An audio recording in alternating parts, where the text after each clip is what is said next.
Assalamualaikum warahmatullahi wabarakatuh.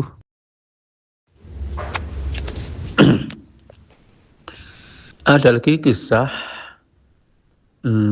orang yang bernama Bishr Al-Hafi.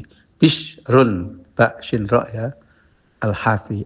Hafi itu yakni ngesot. Maknanya ngesot itu tidak pakai sandal ya. Apakah dia orang miskin? Tidak ya. Ceritanya Bishr Al-Hafi itu adalah orang yang hidup mewah-mewah dan rumahnya dijadikan pusat orang bersenang-senang. Wallahu alam, bersenang-senangnya itu ya minum, ya mungkin hubungan bebas di situ barangkali gitu ya. Setiap malam itu rame dang di situ ya. Orang kumpul di situ ya. Gitu ya. Pada suatu hari ada seorang ulama dai, orang yang berdakwah itu ingin mencoba. Kalau kita kan ya memikir-mikir bagaimana ya caranya untuk orang itu sadar, mungkin lewat pemerintah atau apa gitu. Dia tidak, pokoknya bismillah mau dakwah ke situ. Di depan rumahnya Bishr Hafiz sedang rame-ramenya orang joget-joget gitu ya. Dia ngetuk pintu, dok ya. Akhirnya pintu dibuka oleh anaknya Bishr Al-Hafiz, orang cewek gitu ya. Terus ada apa Pak?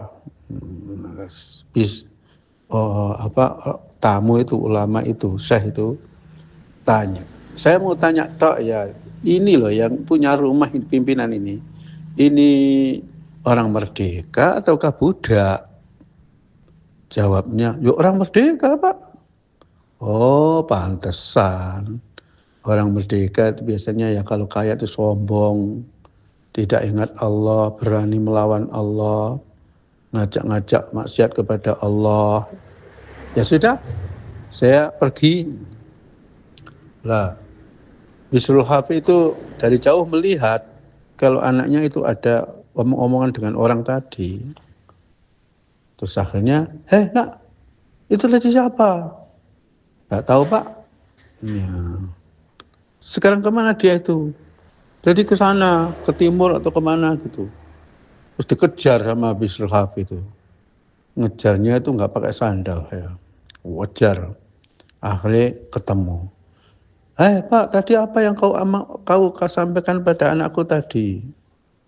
Ya saya kan cuma tanya, yang punya rumah itu orang merdeka atau budak? Katanya orang merdeka. Ya pikiran saya orang merdeka itu kalau hidup enak itu suka enak gitu. Ngejak orang lain untuk senang-senang gitu ya. Sampai berani ya bermaksiat kepada Allah ya. Nah, tiba-tiba dia tuh des gitu hatinya. Enggak Pak, saya ini bukan orang merdeka, saya ini hamba saya ini ya. Dan mulai hari ini saya berhenti melakukan apa yang saya lakukan. Saya mohon bimbingannya. Langsung acara kegiatannya dibubarkan dan dia mengikuti ulama tadi. Dan sejak itu dia sudah tidak pernah mau pakaian-pakaian mewah. Ya, tidak mau makan-makan mewah. Ke sana kemari enggak sandalan gitu ya. Akhirnya menjadi seorang wali besar. Kalau tidak salah ya di Syria ya. Ya, menjadi wali besar. Bishr Al-Hafi. Marilah kita suka minta petunjuk kepada Allah. Di samping petunjuk juga taufik. Dan ada petunjuk hidayah, ada taufik yang artinya pertolongan. Taufik itu setelah orang dikasih petunjuk, kemudian Allah itu menolong orang itu untuk bisa melakukan petunjuk itu.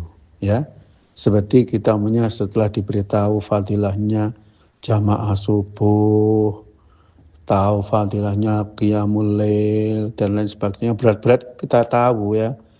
Hati kita itu kapan ya bisa melakukannya. Ya menunggu-nunggu taufik Allah ya. Kalau kemudian tiba-tiba kok diberi bisa melakukannya berarti dapat taufik.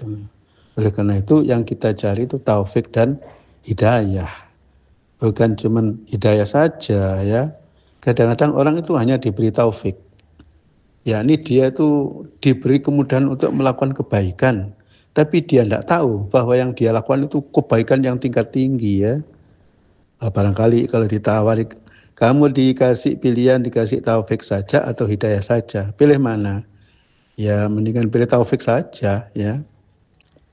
Syukur kalau kita ini apa yang kita lakukan kita tahu ya nilai yang kita lakukan itu, sehingga kita ini ya dapat hidayah, petunjuk, dan dapat taufik, yakni pertolongan.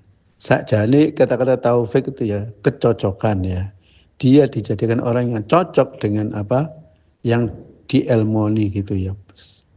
Nah, gatuk gitu loh ya, hidayah digandeng dengan taufik. Ya. Hal semacam ini banyak terjadi ya. Ceritanya seperti Sunan Kalijogo itu kan begitu ya. Asalnya dia dibegal ya. Juga ceritanya Imam Hasan Al-Basri itu juga begitu. Hanya mendengar 1-2 kalimat sudah langsung bertobat ya. Kebablasan tobat jadi wali ya. Assalamualaikum warahmatullahi wabarakatuh.